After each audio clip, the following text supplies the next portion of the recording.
With all the new townhouse and condo construction the Township Committee has approved, how do you plan to mitigate the traffic issues?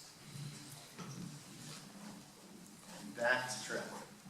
Well, it depends upon what you're talking about, because some places like the Menon property it's not gonna increase in traffic at all. We just lost about 1,100 vehicles coming from that property and going to that property daily. And there will actually be a reduction in traffic once that is built out. The Honeywell property, for instance, as well, is a property that once built out will have a reduction in traffic. And that sounds crazy, and that doesn't sound right because there's nothing there right now. However, the engineers, the traffic engineers that have worked with towns have explained this to us. And so, again, I don't mean to be flippant about it, but we live in New Jersey. I mean, it's not like we live in Montana, and so traffic is going to happen, and we do our best to mitigate it, but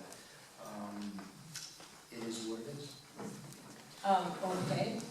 Mr. Grayzel, your thoughts on all the new development and traffic issues? Everybody knows, as they drive around, how much traffic we sit in. You can go on Hanover Avenue at 5 or 6 o'clock and seriously take a half an hour to get to the light at Sisler Avenue. It's getting worse everywhere. But what does Morris Township do? They go ahead and they approve developments for 224 condos at Honeywell, proposal for 166 at Colgate, 130 on Campbell Avenue, I'm not sure the exact number, 198 I believe, is the possible max on Punchbowl Road. We're just adding more and more cars to our road when they're already at capacity. We have not stepped back and taken a look at an overall traffic plan, an overall growth plan, an overall community plan for how we are going to digest all of these new cars. But since we do have this traffic problem, one thing as an engineer that I've been wanting to do for a long time, and every time I drive through Morristown, I curse under my breath at the traffic lights that are not coordinated. We need to do a better job working with the surrounding communities in the state with coordinating all our traffic lights so that traffic can flow more freely when it needs to. Thank you. Mr. Calvanelli. You know, you touched on this issue a lot, this subject of traffic. It's when I go door to door, it's what I'm hearing from people. Again, you have neighboring communities that are all around us and our own development. Keep in mind, we have an obligation as a community with the affordable housing and what that does. And we have managed that very astutely as a township, unlike other townships where they have been forced by judges to build high density, maybe even high rises to meet their obligation or a judge-imposed obligation on their affordable housing obligation. It's going to happen. It's going to happen all around us. How do you mitigate it? You mitigate it as best you can with traffic lights, with really public discussion similar to this. I've attended some of the meetings where these issues have come up. Nobody wants it in their backyard, but it happens. My house wasn't there 20 years or 30 years ago, but it's there now. You know, so we continue to develop. People are drawn here for the quality of life, and that is one of the bigger challenges as we move ahead. Thank you. Mr. Gyorfy.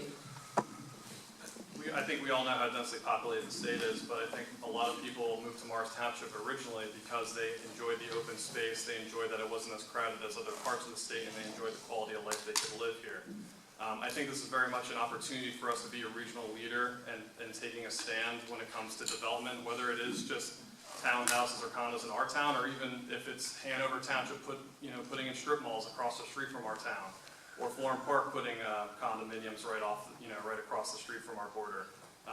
Morris County needs more regional planning because towns, quite frankly, are just going in, building up on their borders, and leaving the other towns to deal with the problems. And I think this is an opportunity for Morris Township to take a stand, to have more communications, to start having more proactive plans when it comes to traffic mitigation, because Morris Township can't solve the traffic issue alone. It's going to have to take regional leadership to solve and to come up with alternatives. Okay, is there any 30-second You should rebuttal? have freeholders. Sounds like a freeholder job. Well, we can still talk to you. Yes. Yeah, go ahead. Mr. Grayzel?